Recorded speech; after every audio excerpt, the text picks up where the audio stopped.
Welcome my dear friends, स्वागत है आपका आपके अपने स्टडी चैनल प्लेटिनम स्टडी में। दोस्तों, अगर आपका भी सपना है प्रॉपरली इंग्लिश सीख करके और इंग्लिश स्पीकिंग यानी कि इंग्लिश में बातचीत करने का, किसी से भी अगर आप इंग्लिश से बातचीत करना चाहते हैं ना, तो सबसे पहले आपको सेंटेंस क्रिएट करना आना चाहिए। और सेंटेंस क्रिएट करना आप तब तक नहीं सीख सकते जब तक कि आपको टेंस का पूरा नॉलेज नहीं है। तो दोस्तों, टेंस हमारे 3 प्रकार के होते हैं। पहला होता है प्रेजेंट टेंस, दूसरा पास्ट टेंस और तीसरा फ्यूचर टेंस।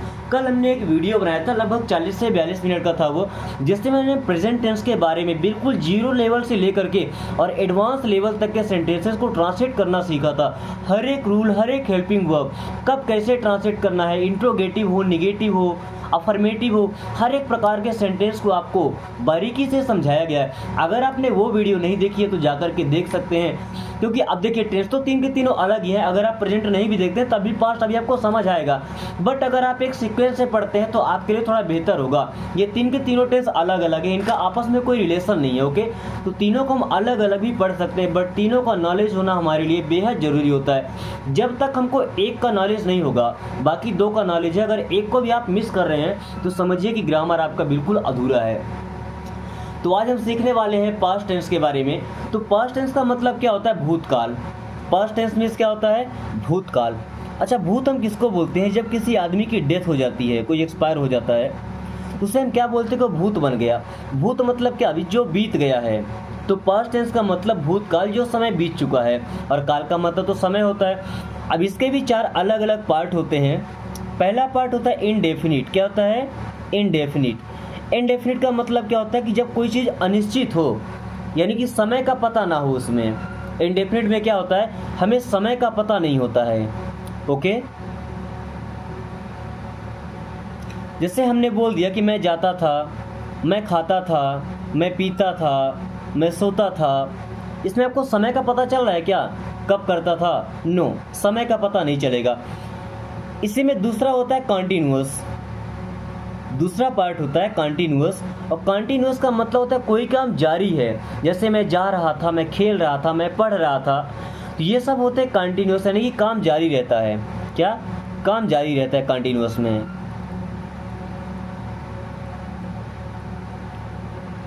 थर्ड हमारा होता है परफेक्ट। थर्ड क्या होता है? परफेक्ट। और परफेक्ट हमको दिखाता है कि काम पूरा हो चुका था। परफेक्ट मीन्स क्या होता है? कोई भी काम पूरा हो चुका था। परफेक्ट मीन्स काम पूरा हो चुका था। अब परफेक्ट टेंस के बाद में आता है परफेक्ट कंटीन्यूअस टेंस। कौन सा होता है? Perfect continuous.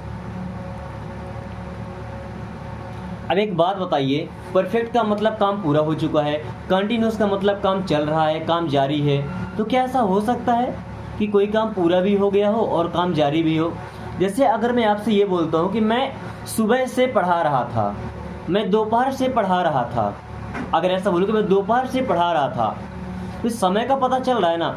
अगर मैं सुबह से पढ़ा रहा था तो जिस टाइम की आप बात कर रहे हैं उस टाइम तक कुछ ना कुछ पार्ट मैंने पढ़ा लिया होगा, यानी कुछ ना कुछ काम तो हमारा पूरा हो गया होगा और बाकी का काम जारी भी है। परफेक्ट कंटिन्यूअस मीन्स काम आधा पूरा हो गया होगा और आधा काम चलता रहेगा। और इसमें हमें समय का भी पता होता है, बताया जाता है सुबह से, शाम से, 2 घंटे से, 3 घंटे से। ओके, तो चलिए एक एक करके समझना शुरू करते हैं जो हमारा मेन काम है। तो सबसे पहले हम सीखेंगे past indefinite tense.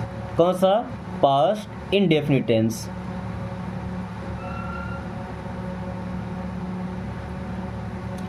Past indefinite tense के भी होते हैं 4 पार्ट। कौन कौन सा? तो सबसे पहला हमारा हो जाएगा अफर्मेटिव। क्या हो जाएगा? अफर्मेटिव। अच्छा, इनकी पहचान हम कैसे करेंगे कि जो हमारा सेंटेंस है वो पास्ट इंडेफिनिट टेंस में है? तो किसी भी वाक्य के लास्ट में अगर ता था, ती थी, ते थे ऐसा आता है तो हम समझ जाएंगे कि ये पास्ट इंडेफिनिट का सेंटेंस है। अब समझ लीजिए कि अफर्मेटिव का स्ट्रक्चर कैसे बनता है। स्ट्रक्चर बनाने के लिए सबसे पहले हम लगाएंगे सब्जेक्ट। क्या लगाना है? सब्जेक्ट। और फिर लगाना है वर्ब का सेकंड फॉर्म, और फिर लगाना है ऑब्जेक्ट। क्या लगाना है? ऑब्जेक्ट। जैसे एक सेंटेंस मैं बोल रहा हूँ, वह बाजार जाती थी, वह बाजार जाती थी। चलिए, हमने लास्ट में क्या देखा? ती थी, जाती थी, यानी कि पास्ट इंडेफिनिट का है। अब इसमें निगेटिव वर्ड का यूज नहीं किया गया, यानी कि नहीं का यूज नहीं किया गया। क्वेश्चन मार्क नहीं है, क्या भी यूज नहीं किया गया है, यानी कि अफर्मेटिव है। अफर्मेटिव का स्ट्रक्चर होता है सब्जेक्ट, वर्ब का सेकंड फॉर्म और ऑब्जेक्ट। वर्ब का सेकंड फॉर्म क्या होता है? अब जैसे गो मीन्स होता है जाना, तो गो का सेकंड फॉर्म होता है वेंट और थर्ड फॉर्म होता है गॉन। ओके, थर्ड फॉर्म मैंने कल सीखा था जो प्रेजेंट परफेक्ट टेंस था, क्योंकि परफेक्ट में ही होता है थर्ड फॉर्म का यूज। ओके, अब जैसे प्ले हो गया तो प्ले मीन्स खेलना, प्ले का सेकंड फॉर्म हो जाएगा प्लेड, प्लेड। ओके, इस प्रकार से आपको वर्ब के फॉर्म भी याद करने पड़ेंगे, यानी कि वर्ब की नॉलेज भी आपको होनी चाहिए। फिलहाल हम ट्रांसलेट करके देखते हैं। वह बाजार जाती थी। अब वह जाती थी मतलब कि लड़की है, और लड़की के लिए हम क्या लगाते हैं? सी। क्या लगाते हैं? सी। अब गो नहीं लगेगा, जाती थी पास्ट में है तो वर्ब का सेकंड फॉर्म यानी कि वेंट। सी वेंट, वेंट के साथ टू आता है ना, सी वेंट टू। अब बाजार को क्या बोलते हैं? Market. She went to market, वह बाजार जाती थी। सी वेंट टू मार्केट, वह बाजार जाती थी। अगर ये बोलना है कि वह बाजार जाता था तो क्या बोलेंगे? He went to market. क्या? He went to market. अगर ये बोलना था या ये बोलना है कि मैं बाजार जाता था तो I went to market. I went to market या I went to the market ऐसा बोल सकते हैं, ठीक है। मैं बाजार गया था, गया था अगर आता है तब भी यही होगा, ठीक है ना। या हम बाजार गए थे तो we went to market. We went to market भी या टू द मार्केट ऐसा भी आप लगा सकते हैं। ओके, सेंटेंस दोनों ही केस में राइट है। या अगर ऐसा बोलोगे कि तुम बाजार जाते थे तो you went to market. You went to market. किसी भी सब्जेक्ट के साथ अगर आपको लगाना है तो आप आसानी से बना सकते हैं। ओके, इस प्रकार अलग अलग वर्ब अलग अलग काम करना है, ठीक है। तो जैसे अलग सेंटेंस बनेगा तो वर्ब चेंज होगा, लेकिन हर केस में वर्ब का सेकंड फॉर्म ही आपको लगाना है। ओके, जैसे स्पीक, स्पीक का मतलब क्या होता है? बोलना, ठीक है। अब इसका सेकंड फॉर्म क्या हो जाएगा? स्पोक। स्पीक, स्पोक, स्पोकन होता है, ठीक है। अब ईट मीन्स होता है भोजन पकाना ना, सॉरी खाना होता है, खाना खाना, तो ईट का हो जाएगा एट। ईट एट ईटन होता है, तो ईट का क्या हो जाएगा? एट। अगर पढ़ने की बात करें तो रीड का सेकंड फॉर्म और थर्ड फॉर्म भी सेम ही होता है, बस इसको रेड पढ़ते हैं। ओके, जब फर्स्ट फॉर्म में रीड पढ़ेंगे सेकंड फॉर्म में रेड पढ़ते हैं, थर्ड फॉर्म में भी रेड ही पढ़ते हैं। ओके, तो ये था हमारा अफर्मेटिव वाला पार्ट। इसमें तो ज़्यादा हमें कुछ करना नहीं है, बट अफर्मेटिव के अलावा अगर निगेटिव आ जाता है, क्या? निगेटिव। और एक बात का ध्यान रखिएगा कि केवल यही एक ऐसा टेंस है पास्ट इंडेफिनिट में, अफर्मेटिव ही ऐसा है जिसमें वर्ब का सेकंड फॉर्म यूज होता है। केवल एक ही टेंस के लिए आपको वर्ब का सेकंड फॉर्म याद करना पड़ता है, तो समझ जाइए कि कितना इंपॉर्टेंट होगा ये पार्ट। ओके, अब अगर हम निगेटिव में आ जाते हैं तो निगेटिव में हेल्पिंग वर्ब लग जाता है। निगेटिव में क्या लग जाएगा? Helping verb. निगेटिव का क्या हो जाएगा? नकारात्मक। तो सबसे पहले तो हमें सब्जेक्ट ही लगाना पड़ेगा, उसके बाद में हेल्पिंग वर्ब लगाना है, उसके बाद में नॉट और फिर ऑब्जेक्ट। ओके, और इस तरीके से हमारा सेंटेंस कंप्लीट हो जाएगा। और निगेटिव का हेल्पिंग वर्ब क्या हो जाएगा? डिड। क्या हो जाएगा? डिड। जैसे जब हम प्रेजेंट में पढ़े थे तो क्या लगाते थे? डू या डज, यही लगाते थे ना प्रेजेंट में, डू या डज। अब डू का सेकंड फॉर्म ही होता है डिड। Do did done. जब आप वर्ब के बारे में पढ़ेंगे तो देखेंगे कि डू का सेकंड फॉर्म होता है डिड, थर्ड फॉर्म होता है डन, यानी कि इसका सेकंड फॉर्म ही यूज हो रहा है निगेटिव में, इंट्रोगेटिव में, इंट्रोगेटिव नेगेटिव में। अब हम डिड को लगा देंगे तो वर्ब का सेकंड फॉर्म लगाने की जरूरत हमको नहीं पड़ेगी। ओके, अच्छा यहाँ पे वर्ब हमने ऐड किया नहीं है, तो हेल्पिंग वर्ब के जस्ट बाद में वर्ब भी हमारा आएगा। ओके, चलिए एक सेंटेंस बनाते हैं।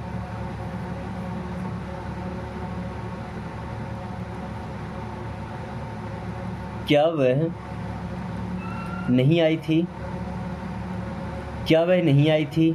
नहीं आई थी मतलब पास्ट की बात हो रही है, नहीं लगा है तो नेगेटिव है। ओके, अब देखिए, ना तो इसमें हमको समय का पता चल रहा है, ना तो काम पूरा होने का पता चल रहा है, और ना तो काम जारी है, यानी कि पक्की बात इंडेफिनिट ही है ना। अब इसको स्ट्रक्चर में फिट करके देखते हैं। सॉरी, क्या हमको लगाना नहीं है, क्या तो लगता है इंट्रोगेटिव में थोड़ा सा मिस्टेक हो गया है। Subject plus helping verb plus V1 not और ऑब्जेक्ट।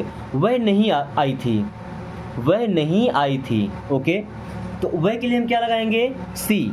सब्जेक्ट में हो जाएगा सी, हेल्पिंग वर्ब हो जाएगा डिड, नहीं के लिए नॉट, फिर हमारा वर्ब आएगा come. She did not come means वह नहीं आई थी। स्ट्रक्चर भी हमारा उल्टा सेट हो गया है। चलिए फिर से हम लिख देते हैं। सबसे पहले हमें लगाना है सब्जेक्ट, सब्जेक्ट के बाद में आएगा हेल्पिंग वर्ब, हेल्पिंग वर्ब के बाद आता है नॉट, नॉट के बाद आता है वर्ब का फर्स्ट फॉर्म और फिर आता है ऑब्जेक्ट। इसको आप एक बार फिर से राइट कर लीजिएगा। ओके, वह नहीं आई थी या वह नहीं आती थी, तो शी डिड नॉट कम।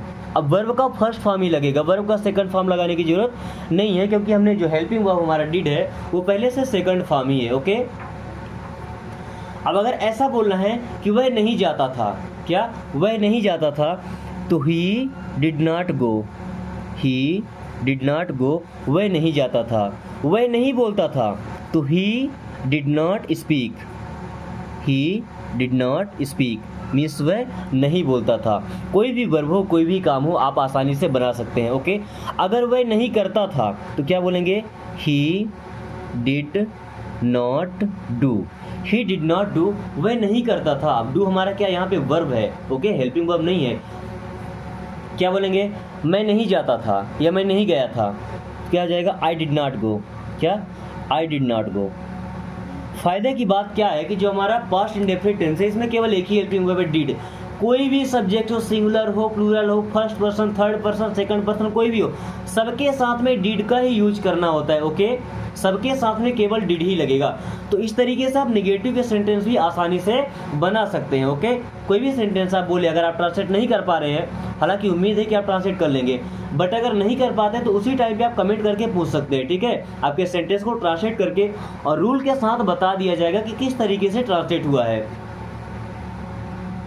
अब जैसे अगर ऐसे बोलना है कि वह बाजार नहीं जाता था, तो he did not go to market, he did not go to market, वह बाजार नहीं जाता था। ओके, वर्ब का सेकंड फॉर्म लगाना नहीं है, केवल आपने डिड लगा दिया। और इसी तरीके से इतना ही आसान होता है हमारा इसका इंट्रोगेटिव वाला पार्ट। अब इंट्रोगेटिव का एग्जांपल क्या हो जाएगा, क्या वह आई थी, क्या वह खाना पकाई थी, क्या वह पढ़ती थी, क्या वह सोती थी, इस तरीके से। अब इसका स्ट्रक्चर कैसे बनाएंगे, सबसे पहले आएगा हमारा हेल्पिंग वर्ब, हेल्पिंग वर्ब क्या होता है, डिड। उसके बाद आएगा सब्जेक्ट, फिर आएगा वर्ब का फर्स्ट फॉर्म, फिर आएगा ऑब्जेक्ट और फिर लग जाएगा क्वेश्चन मार्क। बस ध्यान रखिएगा कि अगर इंट्रोगेटिव सेंटेंस है तो लास्ट में क्वेश्चन मार्क हमको लगाना है। इसको या तो क्वेश्चन मार्क बोलते हैं या तो इंट्रोगेटिव साइन बोलते हैं। ओके, क्या वह बाजार जाती थी, चलिए ट्रांसलेट करके देखें, क्या वह बाजार जाती थी, तो did she go to market, last में क्वेश्चन मार्क। अब ऐसा बोलना है कि क्या वह बाजार जाता था या क्या वह स्कूल जाता था, क्या वह विद्यालय जाता था, तो did he go to school, did he go to school, क्या वो विद्यालय जाता था। अब ऐसा, क्या वह अंग्रेजी बोलता था, क्या वह अंग्रेजी बोलता था, did he speak English, did he speak English, क्या वह अंग्रेजी बोलता था। क्या तुम इंग्लिश सीखते थे, क्या तुम इंग्लिश सीखते थे, डिड यू लर्न, लर्न का मतलब क्या होता है, सीखना, डिड यू लर्न इंग्लिश, क्या तुम इंग्लिश सीखते थे। कोई भी सेंटेंस हो आप आसानी से इसे बना सकते हैं। ओके, क्या वे क्रिकेट खेलते थे, क्या वे क्रिकेट खेलते थे, तो did they play cricket, did they play cricket, क्या वे क्रिकेट खेलते थे। ऐसे हजारों सेंटेंस आप आसानी से क्रिएट कर सकते हैं। ओके, चलिए अब इसी का हम सीखेंगे इंट्रोगेटिव निगेटिव। चौथा पार्ट हो जाएगा इंट्रोगेटिव निगेटिव, यानी कि इंट्रोगेटिव भी होगा और निगेटिव भी होगा। ओके, तो चलिए सबसे पहले इसका स्ट्रक्चर बना लेते हैं कि सबसे पहले तो आएगा हमारा डिड, डिड के बाद हमें सब्जेक्ट लगाना है और सब्जेक्ट के बाद आ जाएगा नॉट, इसके बाद वर्ब का फर्स्ट फॉर्म, देन ऑब्जेक्ट और लास्ट में क्वेश्चन मार्क लगाना हमें बिल्कुल नहीं भूलना है। ओके, क्या वह भोजन नहीं पकाती थी। क्या वह भोजन नहीं पकाती थी, लास्ट में क्वेश्चन मार्क रहेगा, तो क्या के लिए हो जाएगा डिड। वह भोजन नहीं पकाती थी मतलब लड़की है तो हो जाएगा सी। नहीं है तो नॉट। भोजन पकाने को बोलते हैं cook the food. Did she not cook the food, क्या वो भोजन नहीं पकाती थी। क्या तुम बाजार नहीं जाते थे, तो did you not go to market. क्या वह गाना नहीं गाता था, क्या वह गाना नहीं गाता था, तो did he not sing a song. Did he not sing a song, क्या वह गाना नहीं गाता था, did he not sing a song. और कोई वर्ब ले लीजिए। क्या वह इंग्लिश नहीं बोलता था, did he not speak English. Did he not speak English, क्या वह इंग्लिश नहीं बोलता था। क्या वे घर नहीं जाते थे, क्या वे घर नहीं जाते थे, did they not go to home. क्या वे घर नहीं जाते थे, did they not go to home. क्या वे घर नहीं जाते थे, did they not go to home. इसी प्रकार से जितने सेंटेंस आप चाहें, अगर ये स्ट्रक्चर आपको पता है तो आसानी से सेट करके और आप बना सकते हैं। ओके, तो इस तरीके से पास्ट इंडेफिनिट के चारों पार्ट खत्म होते हैं। और अगर आपने पास्ट इंडेफिनिट को सीख लिया है तो समझिए कि पास्ट का आधा टेंस आपका यहीं से खत्म हो जाता है, क्योंकि कंटिन्यूअस, परफेक्ट और जो परफेक्ट कंटिन्यूअस है ये सब डिपेंड होते हैं इसी पर। ओके, तो चलिए आगे देखते हैं। दोस्तों, आगे बढ़ने से पहले आपसे एक रिक्वेस्ट है। आप तो हमारे रेगुलर व्यूअर हैं, इतने मन लगा करके आप पढ़ाई करते हैं, लेकिन मेरी इच्छा है कि अगर आप ये वीडियोस देख रहे हैं ना तो अपने दोस्तों के पास भी शेयर करें इस वीडियो को। अब जब आप उनके पास ये वीडियो शेयर करेंगे, वो वीडियोस को देखेंगे तो उनके भी अंदर इच्छा पैदा होगी इंग्लिश से बातचीत करने की। और जब वो सीखना शुरू करेंगे ना, सोचिए आपका दोस्त अगर इंग्लिश सीख रहा है, इंग्लिश से बात करना सीख रहा है, तो आपके दोस्त से अच्छा कौन सा ऐसा पार्टनर आपको मिल सकता है जिसके साथ आप स्पोकन की प्रैक्टिस कर सकते हैं। अगर आप ग्रामर सीख रहे हैं, पक्की बात है कि आप इंग्लिश बोलना सीखेंगे। ओके, स्पोकन क्लास भी आप डेली अटेंड कर रहे हैं, तो ऐसे दोस्तों के पास शेयर जरूर कीजिए जिनके अंदर इच्छा है सीखने की। ओके, ताकि उनसे भी कोई भी पार्ट मिस ना हो पाए। ओके, तो चलिए पास्ट कंटिन्यूअस की पहचान कैसे करेंगे। किसी उसमें लास्ट में आएगा रहा था, रही थी या रहे थे। अगर ऐसा कुछ किसी सेंटेंस के लास्ट में आए तो बस समझ जाइए कि पास्ट कंटिन्यूअस टेंस का ही सेंटेंस है। अब इसको चेंज करने का रूल देख लेते हैं, ट्रांसलेट करने का।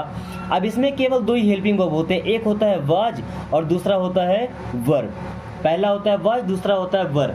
अब जो सिंगुलर होंगे उनके साथ लगेगा वाज और जो प्लूरल होंगे उनके साथ लग जाएगा वर। चलिए आपको मैं एक झलक यहाँ दिखा देता हूँ कि वाज किसके किसके साथ लगेगा।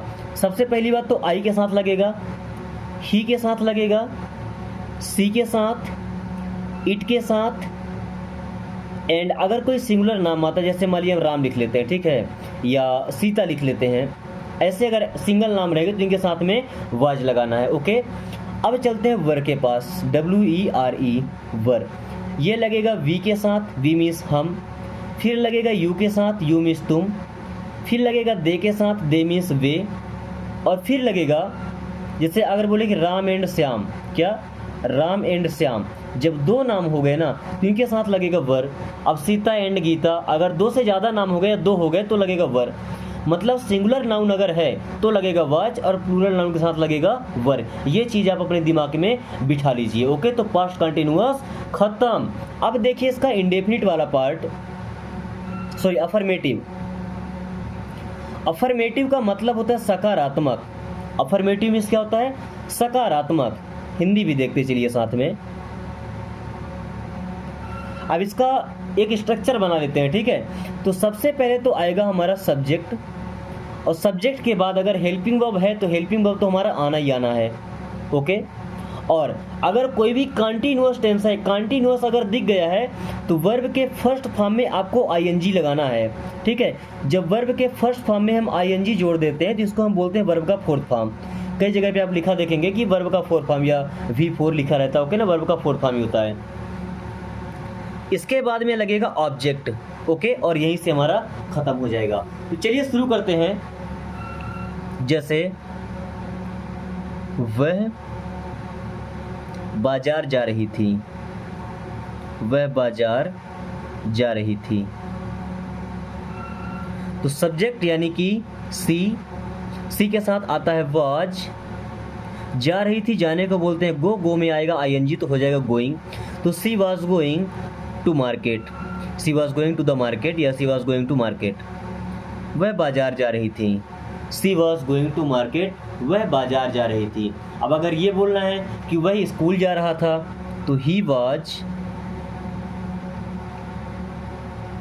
Going to school, he was going to school. अब अगर ये बोलना है कि मैं क्रिकेट खेल रहा था, मैं क्रिकेट खेल रहा था, तो I was playing cricket, I was playing cricket, मैं क्रिकेट खेल रहा था। ओके। इट वर्षा हो रही थी, वर्षा हो रही थी, इट वॉज रेनिंग, वर्षा हो रही थी, इट वॉज रेनिंग। अगर ऐसा बोलना है कल कौन सा दिन था, कल सैटरडे था, यानी कि कल शनिवार था या कल संडे था, ठीक है, कल संडे मान लेते हैं। कल रविवार था तो क्या बोलेंगे, it was Sunday yesterday, it was Sunday yesterday. इसमें वर्ब हमारा नहीं लगता है, बस हेल्पिंग वर्ब लगता है, ठीक है। अभी हमने वर्ब का यूज नहीं सीखा। तुम खेल रहे थे, तुम खेल रहे थे, तो यू के साथ आता है were, you were playing, you were playing, तुम खेल रहे थे, यू वर प्लेइंग। वे जा रहे थे, दे वर गोइंग, वे जा रहे थे, दे वर गोइंग। चलिए, ये हुआ हमारा अफर्मेटिव वाला पार्ट। अब इसी में अगर हमें निगेटिव देखना है, कौन सा पार्ट, निगेटिव। तो निगेटिव में ज़्यादा कुछ नहीं होता, बस हेल्पिंग वर्ब के बाद हमको नॉट लगा देना होता है। तो स्ट्रक्चर तो हमने देखा ही है, सबसे पहले सब्जेक्ट आता है, उसके बाद में हेल्पिंग वर्ब आता है, फिर वर्ब का फोर फॉर्म आएगा, ओके। नहीं, हेल्पिंग वर्ब के जस्ट बाद पहले हमको नॉट लगा देना है, NOT नॉट। उसके बाद में लगाइए वर्ब का फोर फॉर्म और फिर लगाइए ऑब्जेक्ट, ओके। अब जैसे वह घर नहीं जा रही थी, वह घर नहीं जा रही थी, चलिए लिख लेते हैं, वह अपने घर, वह अपने घर नहीं जा रही थी। क्या बन जाएगा, she was not going to her home. अपने घर मतलब her home, she was not going to her home, वह अपने घर नहीं जा रही थी। मैं नहीं खेल रहा था, आई वॉज नॉट प्लेइंग, मैं नहीं खेल रहा था, तो आई वॉज नॉट प्लेइंग, मैं नहीं खेल रहा था, आई वॉज नॉट प्लेइंग। वे नहीं जा रहे थे, दे वर नॉट गोइंग, वे नहीं जा रहे थे, दे वर नॉट गोइंग।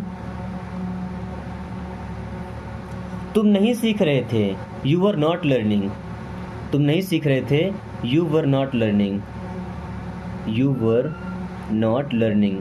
लर्न का मतलब क्या होता है, सीखना। You were not learning means तुम नहीं सीख रहे थे। वह नहीं बोल रहा था, ही वॉज नॉट स्पीकिंग, वह नहीं बोल रहा था, ही वॉज नॉट स्पीकिंग, वह नहीं बोल रहा था, ही वॉज नॉट स्पीकिंग। वह नहीं दौड़ रहा था, तो ही वॉज नॉट रनिंग, वह नहीं दौड़ रहा था, ही वॉज नॉट रनिंग। चलिए, तो कंटिन्यूस का हमने अफर्मेटिव और निगेटिव वाला पार्ट देख लिया है। अब सीखते हैं इंट्रोगेटिव। और इंट्रोगेटिव में क्या होता है, जो हमारा हेल्पिंग वर्ब है ना, वो हेल्पिंग वर्ब सेंटेंस के शुरू में ही आ जाता है, ओके।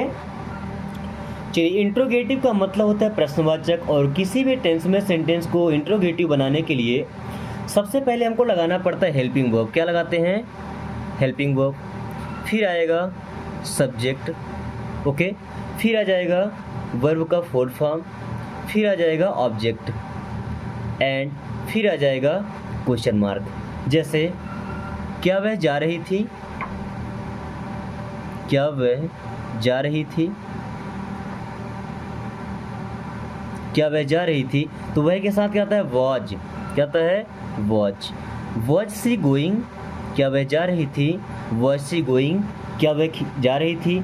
क्या वह खेल रहा था, तो वॉज ही प्लेइंग, क्या वह खेल रहा था, तो वॉज ही प्लेइंग, क्या वह खेल रहा था, वॉज ही प्लेइंग। और लास्ट में क्वेश्चन मार्क लगाना बिल्कुल नहीं भूलना है। क्या वे जा रहे थे, क्या वे जा रहे थे, देखिए क्या वे जा रहे थे। अब इसे ट्रांसलेट कैसे करेंगे, क्या वे जा रहे थे, तो वे के साथ क्या होता है,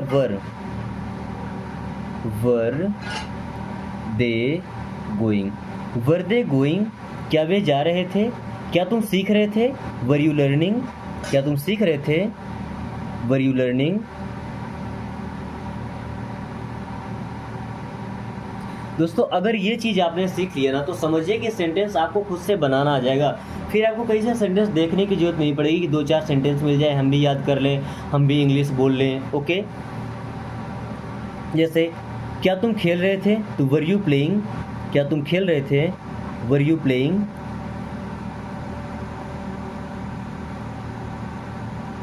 क्या मैं सो रहा था, वॉज आई स्लीपिंग, क्या मैं सो रहा था, वॉज आई स्लीपिंग। क्या वह रो रही थी, was she weeping, was she weeping. Weeping के लिए इस समय एक और वर्ड यूज करते हैं, क्राइंग। ओके, दो में से किसी का भी आप यूज कर सकते हैं, ठीक है ना। क्या वह दौड़ रही थी, या क्या वह दौड़ रहा था, तो वॉज ही रनिंग, क्या वह दौड़ रहा था, वॉज ही रनिंग। इस प्रकार से कई सेंटेंस बना सकते हैं जितने आपको बनाने की इच्छा हो। चलिए अब हम देख लेते हैं इंट्रोगेटिव नेगेटिव। कौन सा, इंट्रोगेटिव नेगेटिव। सबसे पहले इसका आप एक स्ट्रक्चर बना लीजिए। भाई सबसे पहले तो हमारा सब्जेक्ट ही हेल्पिंग वर्ब आएगा, क्योंकि इंट्रोगेटिव शुरू हो गया है। हेल्पिंग वर्ब के बाद आएगा हमारा सब्जेक्ट, ओके, एंड सब्जेक्ट के बाद आ जाएगा नॉट, फिर आएगा वर्ब का फोर्थ फॉर्म, फिर आएगा ऑब्जेक्ट, और लास्ट में क्वेश्चन मार्क। ठीक है, चलिए एक एग्जांपल समझते हैं। क्या तुम अपने घर नहीं जा रहे थे, क्या तुम अपने घर नहीं जा रहे थे, तो तुम के लिए वर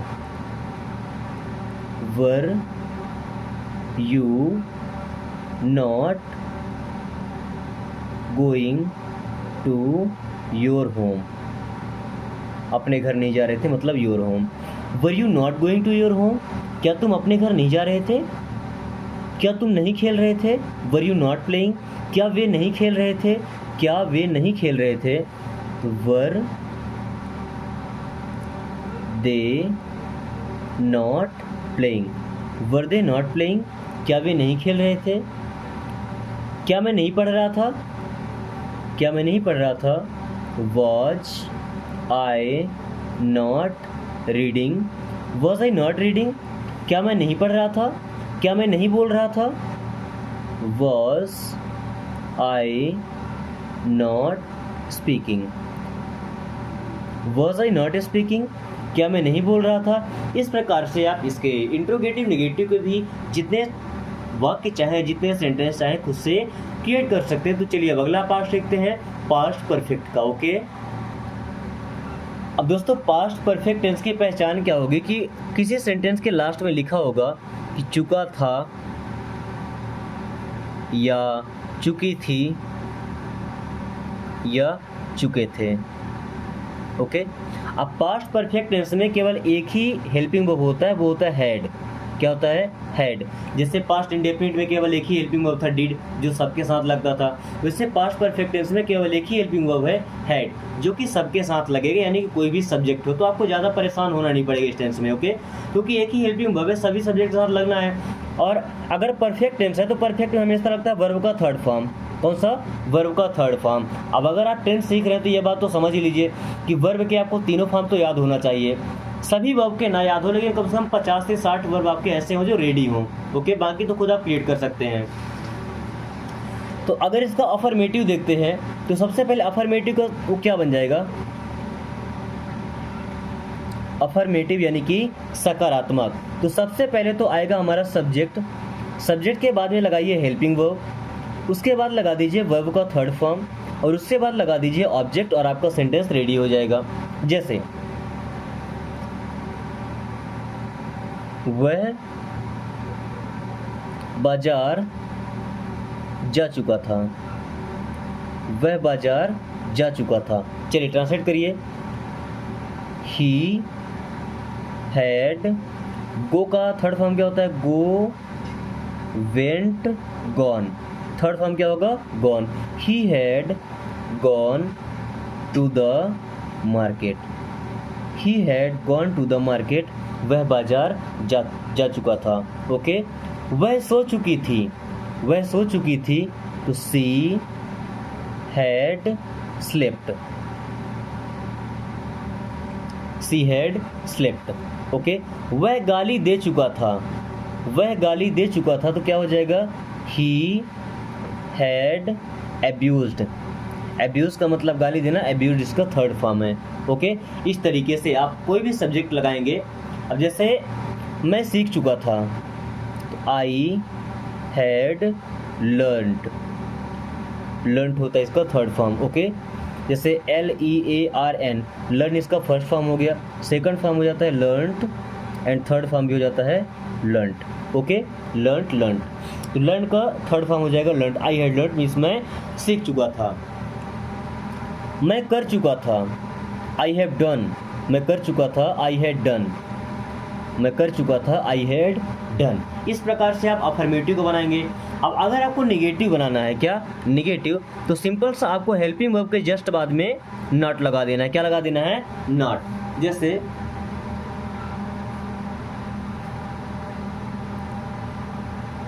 वह अपना काम पूरा नहीं कर चुका था, तो क्या हो जाएगा? ही had not completed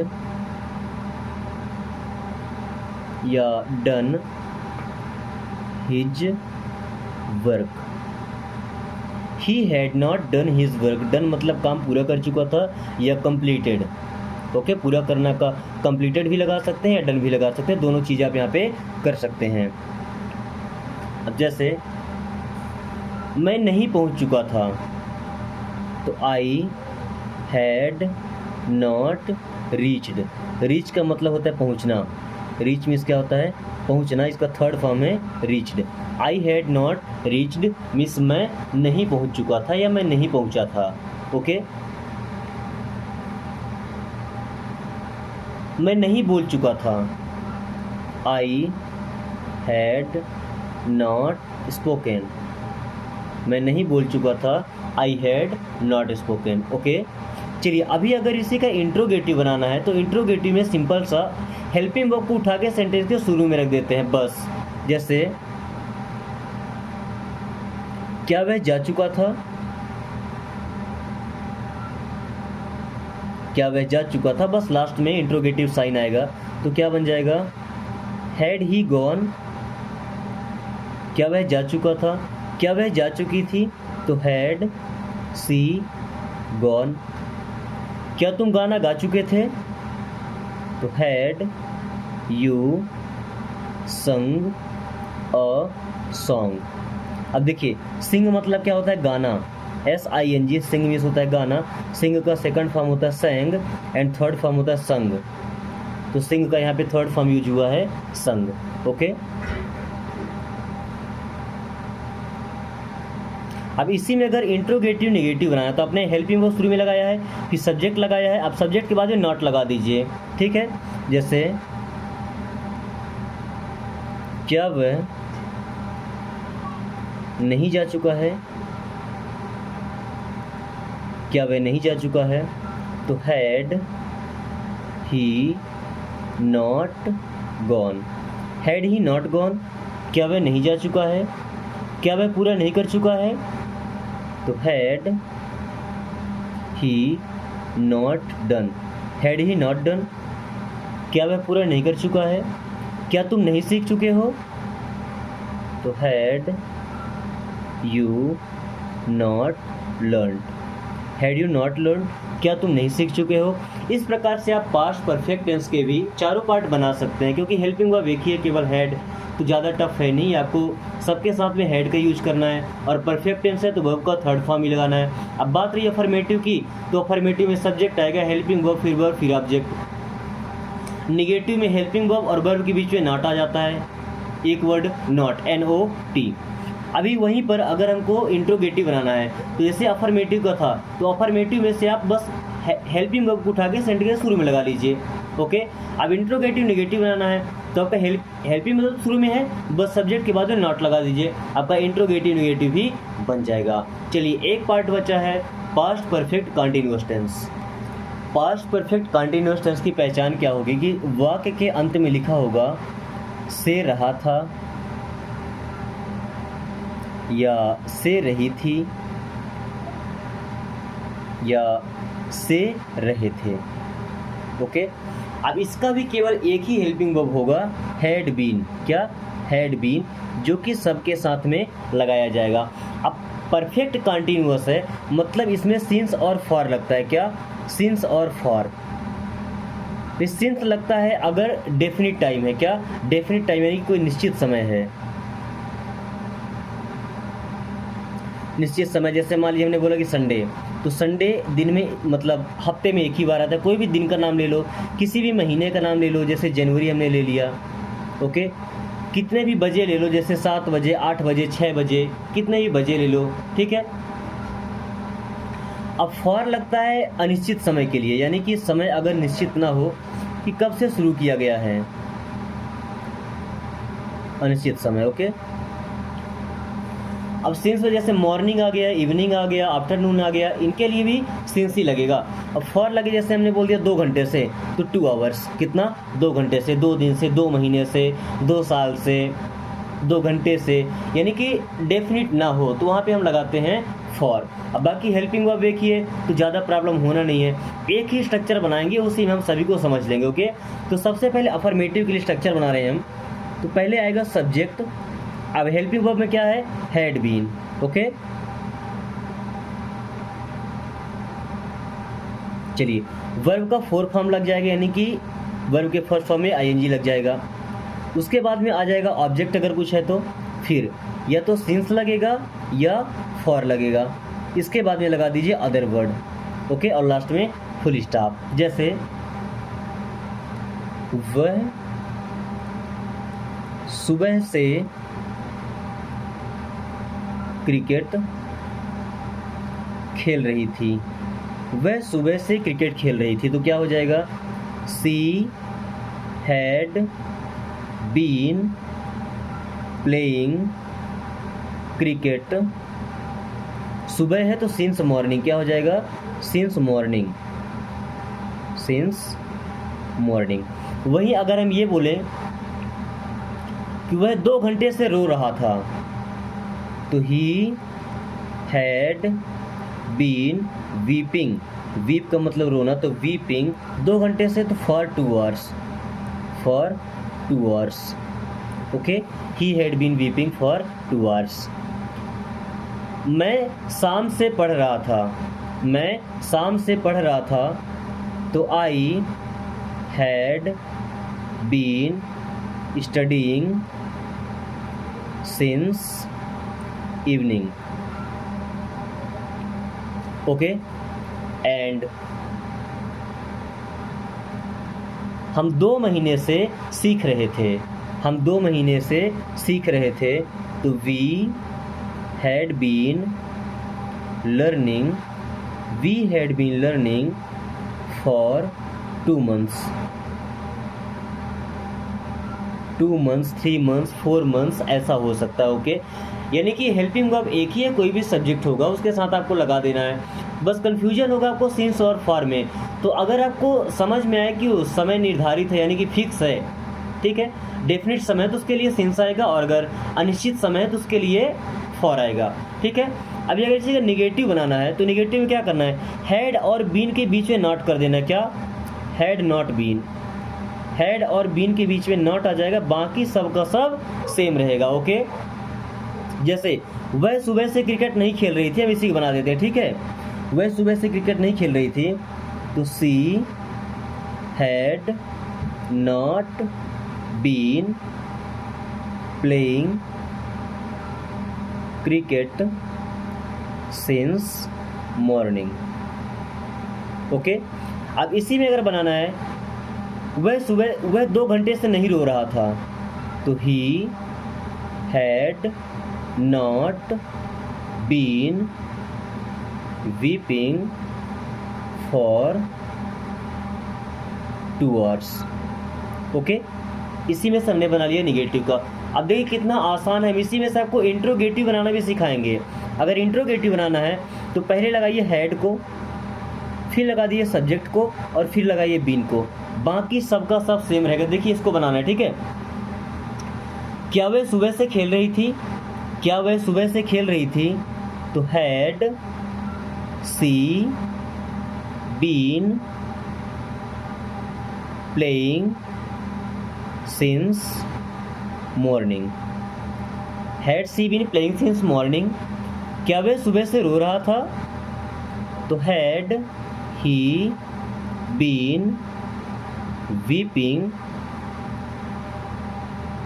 for 2 hours। 2 घंटे था ना, तो फॉर 2 hours। और क्या था? I had been studying since evening. क्या मैं शाम से पढ़ रहा था?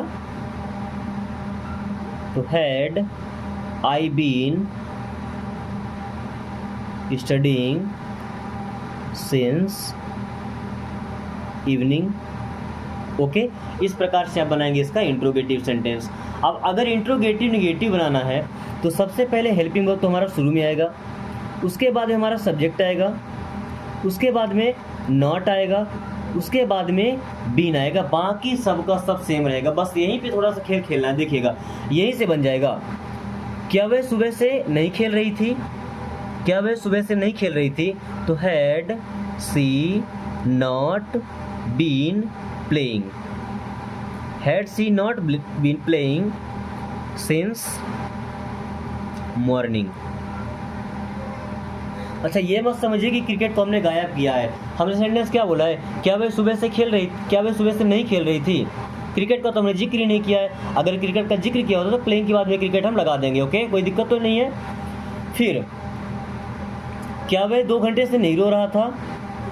तो had he not been weeping for 2 hours।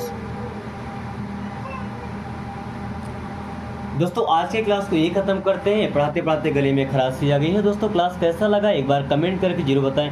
मुझे उम्मीद है कि आपने पास्ट टेंस को काफ़ी अच्छे तरीके से सीखा होगा। जितना कठिन हमारा प्रेजेंट टेंस था उतना कठिन हमारा पास्ट टेंस नहीं है। ये बात हमको पढ़ करके और समझ में आ गई। तो पूरी वीडियो कैसी लगी एक बार कमेंट करके जरूर बताएं। अगर अभी तक आपने चैनल को सब्सक्राइब नहीं किया है तो अगर इंग्लिश सीखना चाहते हैं बिल्कुल हाई लेवल तो चैनल को सब्सक्राइब कर लीजिए। Thanks for watching, take care.